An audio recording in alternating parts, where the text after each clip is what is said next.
इस बिल से मनरेगा खत्म होने जा रहा है, जिसको कुछ नहीं मिलता।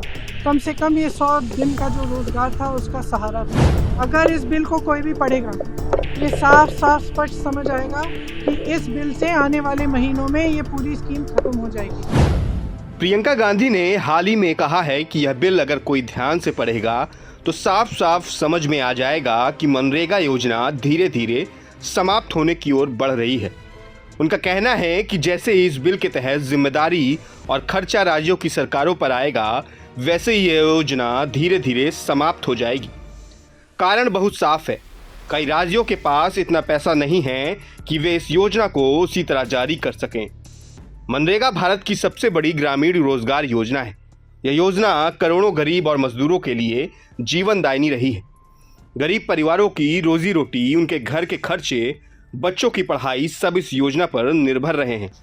यदि यह योजना खत्म हुई तो इसका सबसे बड़ा असर सीधे गरीब जनता पर पड़ेगा।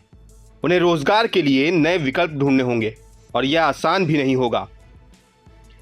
प्रियंका गांधी ने इस बिल को लेकर चेतावनी दी है कि केवल कागजों पर योजनाएं नहीं बल्कि गरीबों की जिंदगी भी प्रभावित होगी। उन्होंने कहा है कि सरकार को यह ध्यान रखना चाहिए कि इस तरह के बदलाव से आम आदमी की मुश्किलें और बढ़ सकती हैं। यानी सीधे शब्दों में कहें, इस बिल से मनरेगा का भविष्य संकट में है। और अब सवाल यही है, क्या सरकार गरीबों के हितों को ध्यान में रखते हुए इस बिल को आगे बढ़ाएगी या जनता की आवाज़ को सुनेगी? यह आने वाले समय में साफ हो जाएगा। जो बिल है इसका हम पूरी तरह से विरोध करेंगे और एकदम ठोस विरोध करेंगे। सब पार्टियां, हमारी जितनी पार्टियां, सब सहमत हैं। इस बिल से मनरेगा खत्म होने जा रहा है।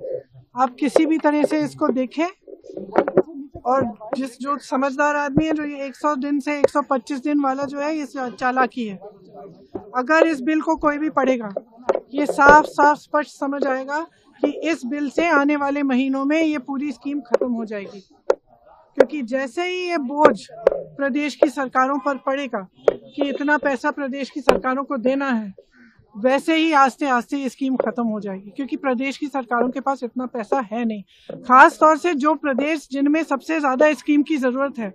और ये सबसे गरीब से गरीब जो हिंदुस्तानी है, गरीब से गरीब जो हमारा भारतीय नागरिक है, जिसको कुछ नहीं मिलता। कम से कम ये 100 दिन का जो रोजगार था उसका सहारा था। कोविड के समय भी सहारा था, मुश्किल से मुश्किल परिस्थितियों में सहारा रहता है। मैंने पहले भी कहा, जैसे दूर से दिख जाता है कि मनरेगा का कौन है श्रमिक। तो ये एकदम श्रमिकों के खिलाफ है, मजदूरों के खिलाफ है, गरीबों के खिलाफ है और इसका हम सख्त से सख्त विरोध करेंगे।